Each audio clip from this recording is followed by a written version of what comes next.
Good afternoon and welcome to 3 o'clock with SOC. I'm Marisol Diaz, Communications and Digital Manager. Give me a second while I welcome our Spanish-speaking neighbors. Buenas tardes, soy Marisol Díaz, gerente de Comunicaciones Digitales y bienvenidos a 3 en punto con SOC. Si quieren acceso al programa en español, favor de marcar el número que aparece en la pantalla, que es 646-749-3122 y cuando le contestan la llamada, marque la contraseña que es 779-328-221. Si quieren ver episodios pasados, los pueden buscar aquí en nuestro Facebook en la sección de videos y también en YouTube. All right, now I'll go ahead and pass it over to the moderator of the day who will introduce today's topic.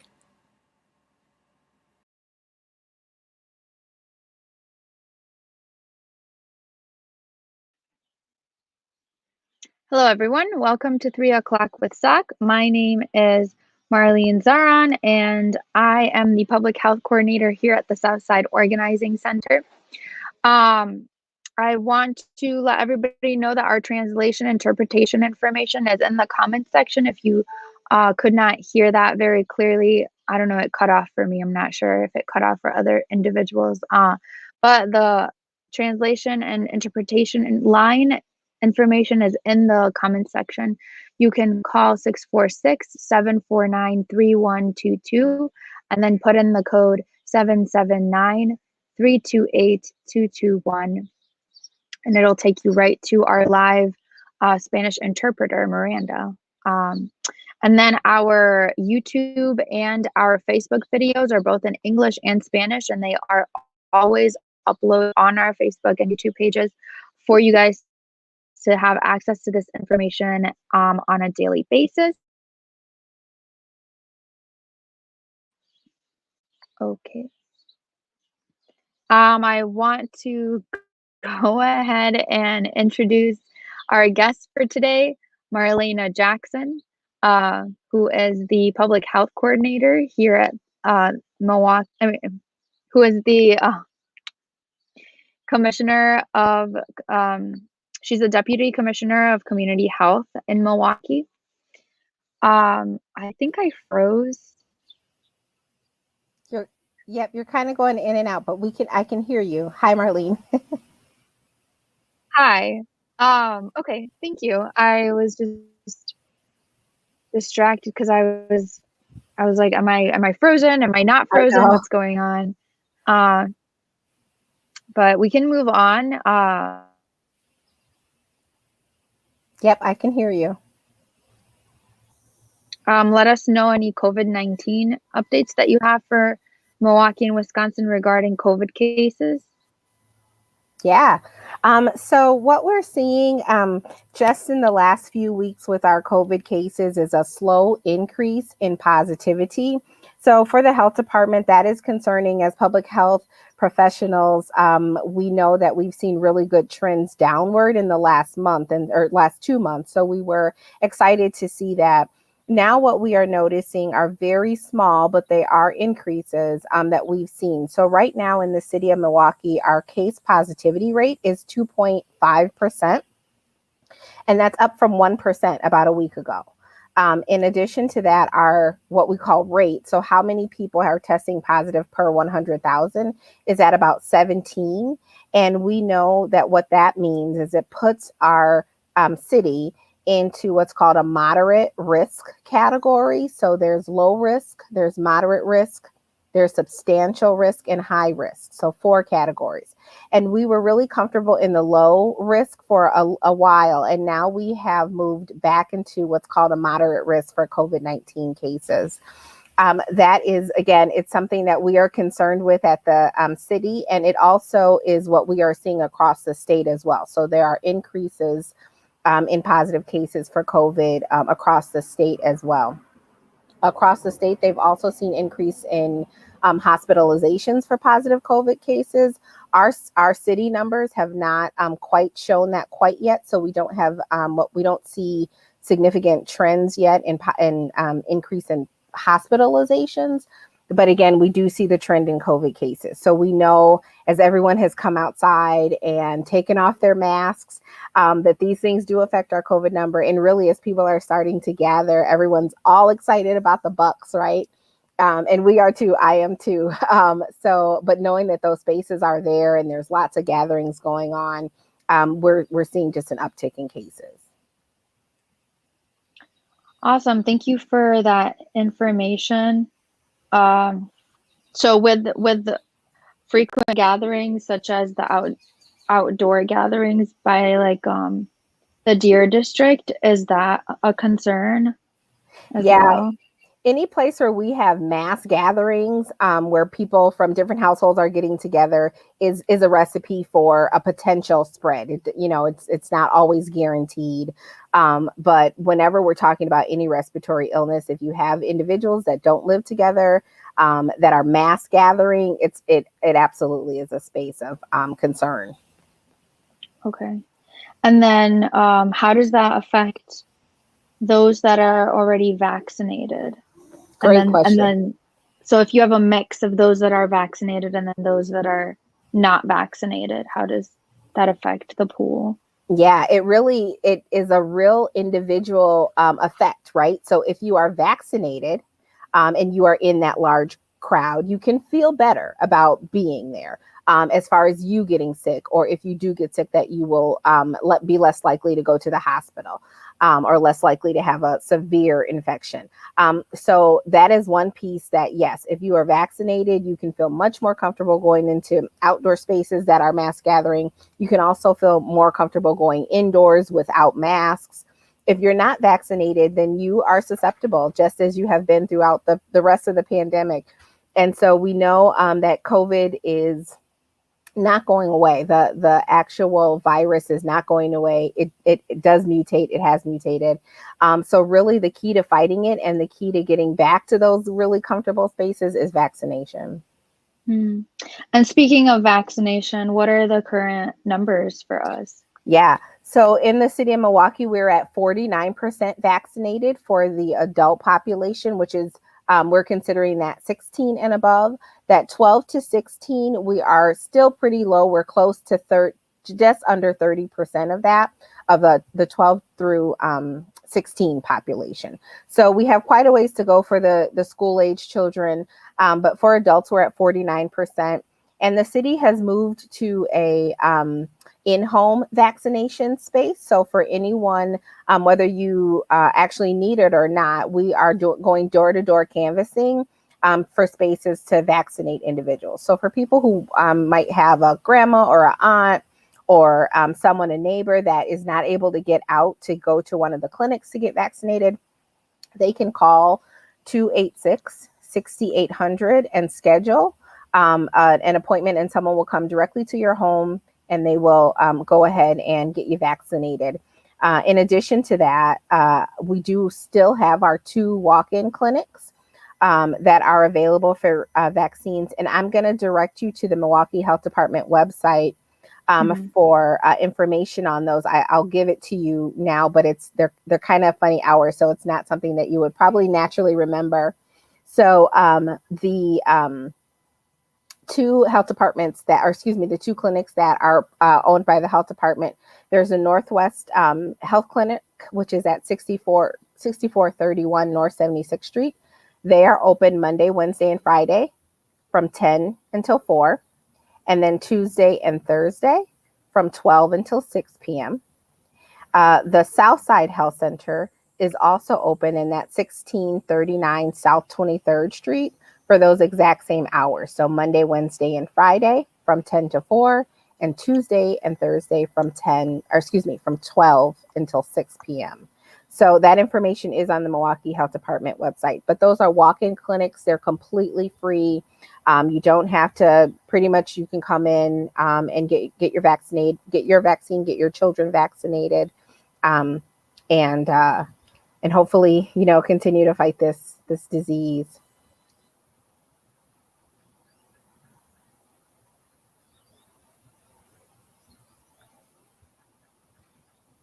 And in addition, because I see you're in transition, I'm going to also share with you all that one of the things that the health department is working on now, knowing that school, I know we're in the middle of the summer and I hate to say the word school, but we are going back, as children are going back to school in the fall, and we anticipate that they will be back to school full time.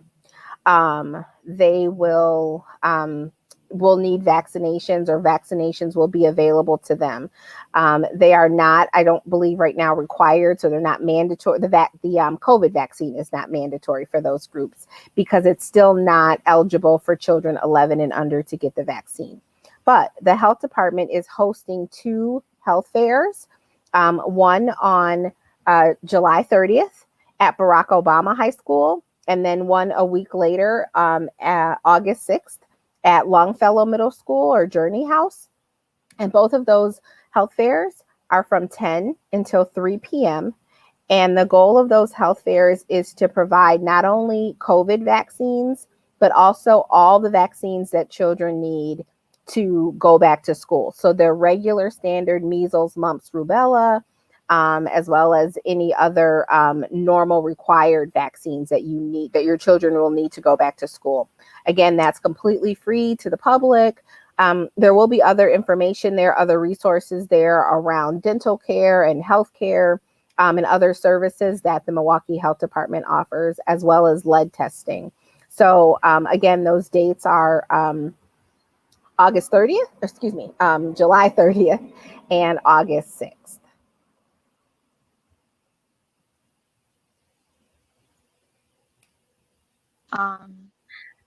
Sorry about that. There was an internet connection on my side. So I'm not sure if you went over the efforts with MPS schools and COVID vaccinations. Yeah, so in regards to where MPS is right now with COVID vax, so we're hoping, the health department is hoping to continue as we had in the past with offering some vaccine clinics right toward August and into September. The issue, of course, with the COVID vaccine is that there's, first of all, it's a 2-week window between, or excuse me, a 3-week window between your first and second dose. And then you have to have 2 weeks in addition before you're considered fully vaccinated. So our hope in the back to school health fair is to be able to offer those vaccines at Barack Obama and at Longfellow Middle School to at least try to catch as many children as we can before the start of school. Now, we know that we won't catch everyone, so we are planning to have some additional clinics at individual schools. And once we get those dates and locations shored up, I'll make sure to let you know. Okay, awesome. And then let's talk about the new Delta variant and what does it mean when someone says a virus is a variant, and just going over all those basics, because a lot of individuals don't know what a variant is, and then the new Delta variant that's been in Wisconsin. Sure. So a virus is a living being, and it needs us, or it needs another living being for it to thrive and to grow. And so once a virus enters our bodies begin to identify it, and then it creates blood cells. It creates white blood cells that fight the virus. So in order to survive, what the virus does is it physically changes a little bit. And when it changes just a little bit, it makes it harder for our bodies to recognize it. And that change is called a variant. And it happens in almost all respiratory diseases. So when we look at the regular flu, the reason why we get a flu shot every year is because that flu that was there last year has changed just enough to make our bodies not quite recognize it. And so we get a vaccine or immunization that will recognize that and help us fight the disease. And so the variant and that has happened now with COVID. So there are a number of variants actually, or mutations of the COVID-19 vaccine. There's over 10 throughout the world actually. And but what we've seen in America is that the most dominant variant right now is the Delta strain. You might have heard, a few months ago, people on the news were talking about the B117 variant. Again, the viruses have to change to be able to not be recognized and enter our bodies and do what they want to do and what we don't want them to do. So with the variant, with the Delta variant, it's important to know that it's more contagious than the traditional COVID-19 or the original COVID-19. And so when we think about what that means, it means, again, when we are in particular spaces, it can be transmitted quicker. And also in younger, we're seeing the Delta variant in younger individuals. And when I say younger, I mean 25 and younger, or excuse me, 35 and younger. So knowing that, it's important to remember what we have talked about forever and ever around making sure that you're washing your hands. If you feel comfortable, continue to wear a mask. That is something that we're recommending. And we know that many individuals have gotten away from wearing the mask. People were so happy to take off the masks and to see everybody's smiling faces. But really, at this point, if you are indoors and you're not vaccinated, you should absolutely wear a mask. And the last thing I will say about the variant is that we have seen with all of the vaccines that have been distributed in the U.S., which is the Pfizer, the Moderna, and the Johnson & Johnson, that they have done really well in preventing that Delta strain, just like they have the original strain.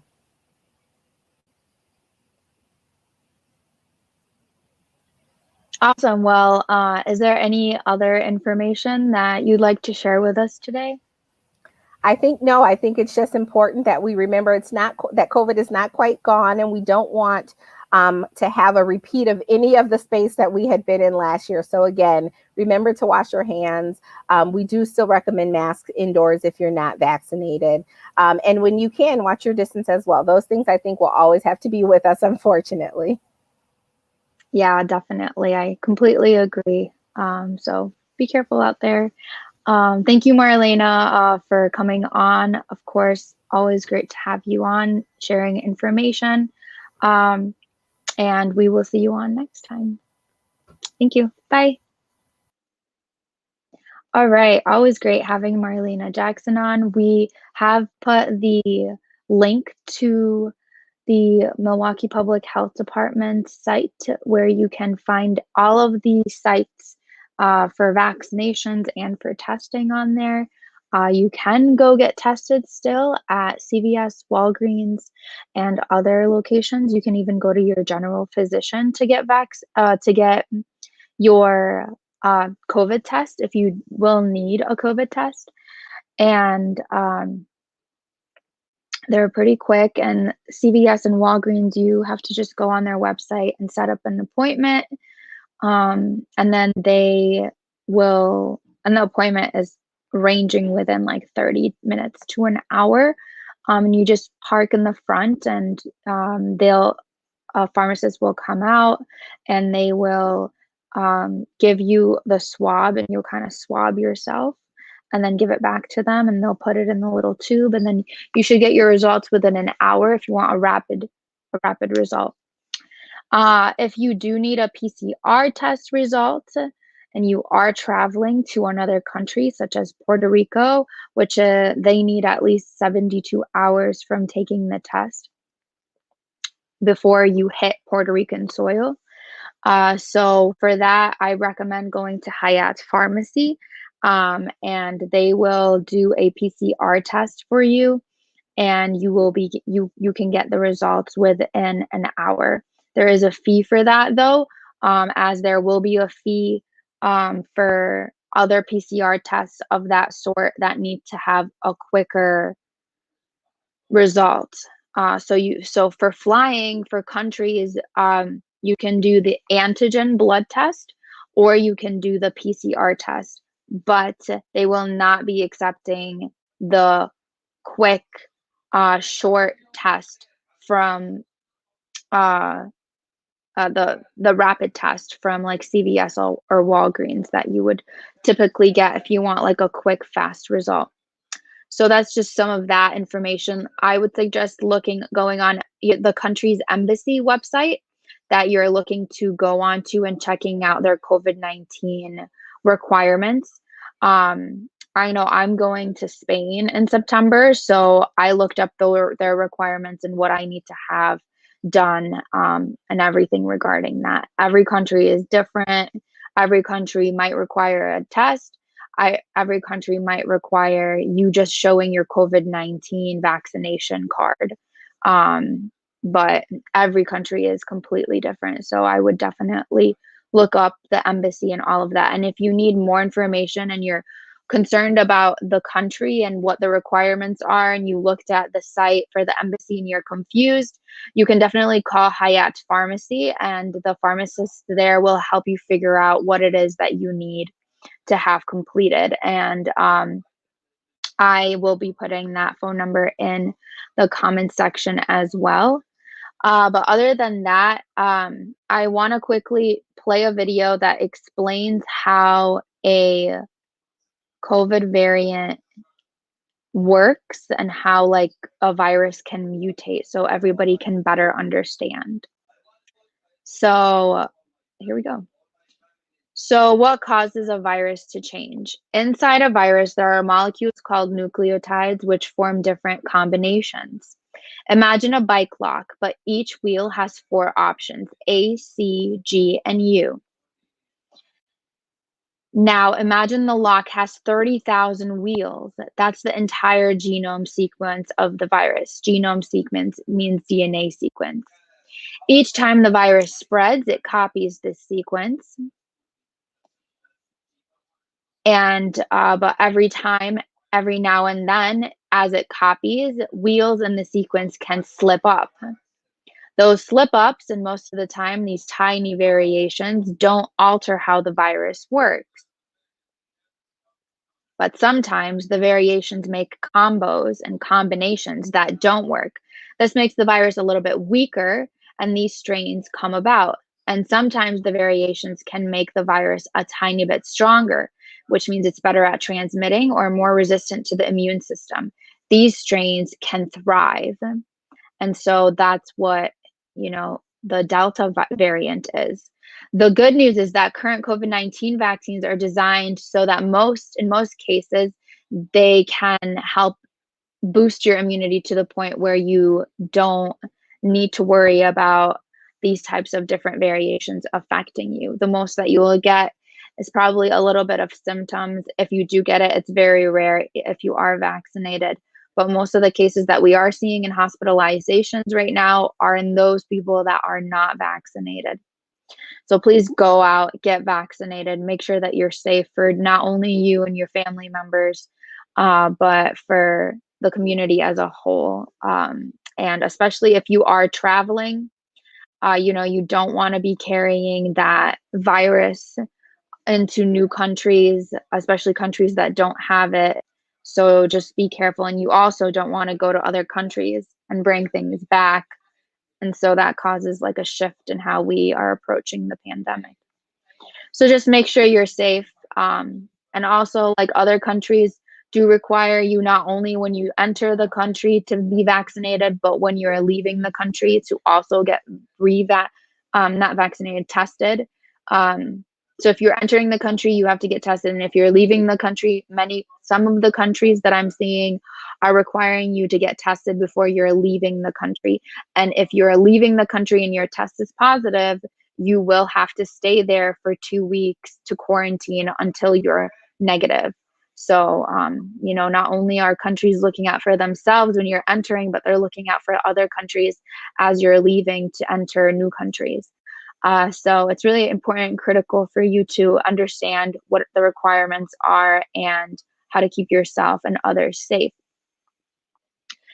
That being said, I just want to quickly share a website that's called healthymke.com, which is a very important site for community members or any member that lives in Milwaukee to go out and check out this site if you are looking for information on getting tested and information and locations on getting vaccinated, or you're purely just trying to figure out, what the COVID vaccine is and what the new strains and variants are.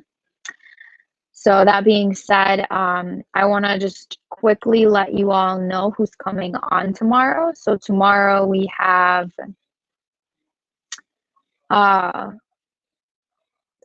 we have a guest coming tomorrow. I'm not sure exactly who it is at this point. But I now leave you with a survey promo. But I hope you all have a great rest of your day. Has this live forum been informative and useful to you? What part of the forum could be improved or changed to make it better?